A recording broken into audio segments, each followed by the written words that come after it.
बरायबाय लोगोफोर नोंथांमोनखौ आंनि आइनाबोद इउटुब चेनेलाव दिनैनि गोदान मोनसे भिडिअआव बयखौबो आंनि चेनेलाव गोसो गोथारै नैबे आर'नाइजों नोंथांमोनखौ बयखौबो बरायनाय थाबाय आरोना लोगोफोर। स' दायो जोङो गामि खाथिनि मोनसे प्रग्रामाव थांनो नागिरदों। मानि प्रग्राम होननानै बुङोब्ला आं दा नोंथांमोननो आंनि भिडिअनि गेजेरजों जा हायो शेयार खालामनोसै। ओमफ्राय स' नै आं दायो सासे लोगो दङ आंजों लोगोआव। ओमफ्राय जों दा थांगासिनो आरोना साइकेल सालायदों। ओमफ्राय जोंनि न'निफ्राय नै ब्रिजआ बिराद गोजौ। ओमफ्राय जोंनि न'निफ्राय बारा गोजान नङा आरोना अनलि 2 किल'मिटारल'। ओमफ्राय माखासे गामिनि रायजो राजाफ्रा थांबाय आरोना। ओमफ्राय जोंबो दा थांगासिनो। फुङाव जोंहा माखासे प्रब्लेमनि थाखाय जोङो नुजाहैनो हायासै। ओमफ्राय नै दा आं भिडिअ खालामनाय समाव एसे सानजोब्बाय आरोना माने 11टा बारबाय।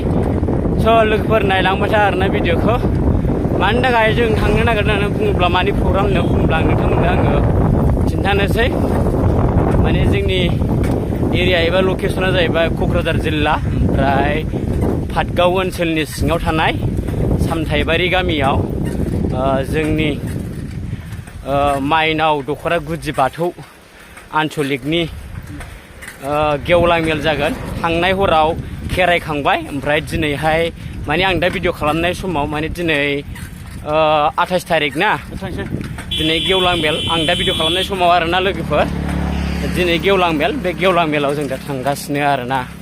ओमफ्राय नोंथांमोना आंजों लोगोसे जुदि आंनि भिडिअखौ नायनो मोजां मोनोब्ला नायलांफाबानो थाबाय जाबाय आरोना। नायलांफाबानो जाबाय आरोना। ओमफ्राय जों दा थांबाय थानोसै आरोना। आं नोंथांमोननो आं दा जायगासिम जेसे हायो आं नोंथांमोननो भिडिअनि गेजेरजों शेयार खालामनोसै। थुदोब्ला जों दा थांबाय थानोसै। लोगोफोर जों दा मेन पइन्ट माने मेन लकेसनाव सफैबाय आरोना। ओमफ्राय नै दायो सावरायमेल जागासिनो लाइमोन आफादनि। दायो सावरायमेला जागासिनो दं आरोना। ओरैजाय जाहैबाय नै पेन्डेला बेनो। ओमफ्राय दा जों हाबनोसै मेन पेन्डेल सिङाव। नोंथांमोना नायलांबाय थादो आरोना लोगोफोर।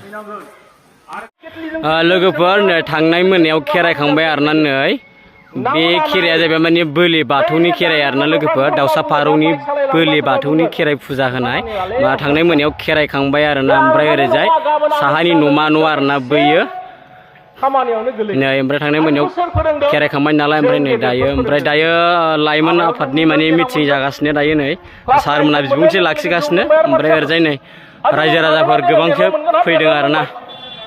दाया सोरनि जाखो दानिया दे गावजों गाव मोखांजों मोखां नायनानैनो मिनिबाय जों। ओमफ्राय जों बुजिबायखि बिसिम जोङो जानाय लोंनाया जोंहा सोलिगासिनो नालाय जोंनि जेनेरेसना सोलिगासिनो दङ आरो नेक्स्ट जेनेरेसना गोरोंसिन जाखायो। जों खापसे लोंबासो खामनै लोंनो हायो। होमबा जों जोंखौ सोदांनो नागारि गथ'फोरखौ नायोबा हले जानाय नङा। रायजो खापथाम लोंबाय माहाजोनबो लोंबाय थिंख्लिसेल' फेखाया लोंबाय आरामसे मावै दाङै सानसे मावनाय दाहोनायाबो माहाजोनखौ गाज्रि मोनला आरो सानसे मेंनाय एसे ख्लां ख्लां मोननायाबो मोनलोंबाय। ओंखामाबो जाबाय थांनानै सोरहाबा लौथि सहैबाय मालाबा समाव फागा साहैबाय। आंथ' आं मेगनजोंनो नुथारनाय बे मुसुरबाय दामबाय। थांनो नोंथांमोना एसे खेल खालाम। आं बुङोबा एलार्जि बायदि जायो। नोंथांमोना सोरबा लोङोबाबो गाज्रि मोननांगौ जेबो गैया। नोंथांमोन लोंनायखौ आं मोना 100% बन्द होनाखै। आं मिथिखागौ बोहैबाय थानाय दैमाखौ मा होनदों थेथेनांगौ जायोबा बबेजोंबा एसे बोहैनांगोन। द्रप बानायोबा मा खालामनांगोन नोङो द्रप साजोंबाबो बोहैनांगोन ना। 100% नों मालाबाबो बोहैबाय थानाय दैखौ बन्द खालामनो हाया। ओंखायनो बे ओइ आबै आबौनिफ्राय लोंबोनायखौ आङो 100% जौ लोंना होनो नागिराखै। बाथ्राया जाहैबाय नोंहा फिसा फिसौ खांनांगौ दं माने बेखौ मजबुत स्टेन्ड खालामनानै दोननांगोन आरो। जों मारै स्टेन्ड होगोन दहाय आं बुंनाय जेरै जोंनि बुलिखौ फैयोबा जोङो माबायदि स्टेन्ड खालामनांगोन बेफोर बाथ्राखौ जोङो मोजाङै बेखौ बुंनो हानांगोन आरो। दा समाज दानायाव जोंनि जेनोखि बाथौ धोरोमा दहायबो बुंलांखादों। मेल बेखेवगिरि आं दहाय बुंखादों। बिथाङाबो फ्राय आं बुंगोनखौनो बुंखाजोबखाबाय। बिथाङा सर्टैनो फ्राय बुंखाजोबखाबाय। आंबो बुंदों धोरोमा जाहैबाय मानसिनि ब्रेक बादि जायो मिथिबायना। धोरोमा जाहैबाय मानसिनि ब्रेक। गारिया जुदि ब्रेक गैयाबा खारलाबाय थागौ। ब्रेक फेल जायोबा बाजाराव फ्रेमलाबायनानै मानसिफ्रा थैद्लालाबायोना।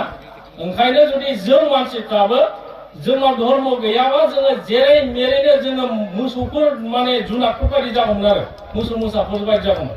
दा जोंनाव धर्म दंखायनो जोंनाव मा जादों माखौबा मावनो मोना माखौबा मावनो मोनो माखौबा जानो मोना माखौबा जानो मोनो माखौबा खालामनो मोना माखौबा खालामनो मोनो। बे जाहैबाय जोंनि ब्रेक कन्ट्रल खालामदों आरो बे माने धर्मा। आरो बे बाथौ धोरोमा ओरैबायदि धोरोम बाहाय बिराद माने गोनां साइन्टिफिक माखासे बाथ्राफोर दङ। दहाय आं बुंदों मोनबा बाद अगरबाद, फंस्लबाद, दाउखिबाद, खौलोबोरबाद, खावालिबाद। जा माने जोङो बर' हारियाव माखौ मावनांगौ माखौ मावनाङा बेयाव गासिबो दंजोबोमोन।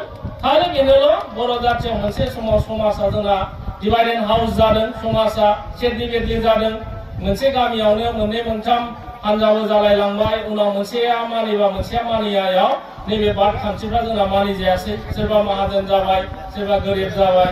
बे मानिजायैयाव जाथिनि थाखाय जोंहा बिराद खहा जाबाय आरो खिन्थु बाद खान्थिखौ मानिनो हानायबा बिराद मोजां जागौमोन। दा बेयावनो मोनसे बाथ्राखौ बुंगोन, दिनै सासे मानसिया मोजां जानांगौ जायोबा बेनो जाहैबाय धोरोमखौ नांथारगौ। दा बावनो फैयो मोनसे बाथ्राखौ दंना, मा होनदों मानि हेल्थ एन्ड केरेक्टार। मा होनो बाहाय जोङो व्हेन मानि इज लस नाथिं इज लस होननानै बुङो। रां गोमायोबा जोंहा जेबो खहा जायानो। व्हेन मानि हेल्थ इज लस सामथिं इज लस होननानै बुंदों। आरो जुदि when character is lost everything is lost. माने देहाया जुदि गाज्रि जायोबा फ्राय एसे गोमायो, ओमफ्राय जुदि आखला गैलाबाथ' सेस गैखाला। दा होमबा जोङो बे आखल दानाय आरो जोंनि देहा दानाय दहायनि बुंथिगिरियानो बुंलांबाय। देहाया मोजां जानांगौ, आखुआ मोजां जानांगौ आरो जोंनि बे आफा बोराइ बाथौनि जि आसार आरो खान्थि बाव खिन्थु गासिबो हाबनानै दङ। आखल मोजां दानाय मरेलिटिनि बाथ्राया हाबनानै दङ। लोगोफोर दायो नै लाइमोननि सावरायमेल सेमिनार दायो बे जथुम्माया सोलिगासिनो दङ। ओमफ्राय सार बिथाङा दायो लाइमोननि फारसे माने बाथ्रा बुंगासिनो। बे सारानो जाहैबाय लेंहरजानाय आलासि माने आवरायगिरि गाहाय आवरायगिरि हिसाबै बे सारखौ लेंहरनाय जादों। बेयो जाहैबाय काजलगाव सोरखारि कलेजनि लोगो गोरायुं। दा बे बिथां सारनि मुङानो जाहैबाय कुमुद नार्जारी। बिथाङा दायो लाइमोननि फारसे दायो बाथ्रा बुंगासिनो। उन्दै समनिफ्राय माबायदि सोलोंनांगौ, मावनांगौ, आखल गियान दानांगौ बेनि फारसे नोजोर बोनानै दायो सार बिथाङा दायो बाथ्रा बुंगासिनो दङ। ट्राइबेल हिसाबै मर्यादा मोननायाव जोङो माबोरैहाय जोङो जोंनि धोरोमजों लोगोसे गुबुन गुबुन बिथिंखौ जों बोरै फोथांनानै लाखिनांगौ, लाइमोनफोरखौ उन्दै गथ'फोरखौ जोङो गार्जेनफ्रा मा दायथ' लानानै मा बिबान लानानै बोसोन होनानै जोङो इयुननि थाखाय जे धोरोमखौ गोजोर खालामनायाव, जाथिखौ गेरेमसा खालामनायाव, समाज दानायाव, ओनसोलखौ जौगाहोनायाव जोङो मा हाबा मावनांगौ बेखौ बिथांमोनहा जोंनो बोसोन होलांबाय, फोरोंलांबाय। बिनि थाखायनो आङो बिथांमोननिसिम आरो खेबसेबाव रोजा रोजा साबायखर बावबावबाय। बे हाबाफारियाव नुजाफैनो हानाय गुबुन गुबुन गामिनि बाथौ सिबियारि रायजो राजा आइनाव नोंथांमोननिसिम आंनि गोसो गोरबोनि अननाय आरो सिबिनायखौ बावहरबावनानै आंनि बे हाबाफारिखौ एबा सावराय जथुमखौ बेयावनो फोजोबबाय होननानै आङो फोसावनाय जाबाय। गोजोन्थों।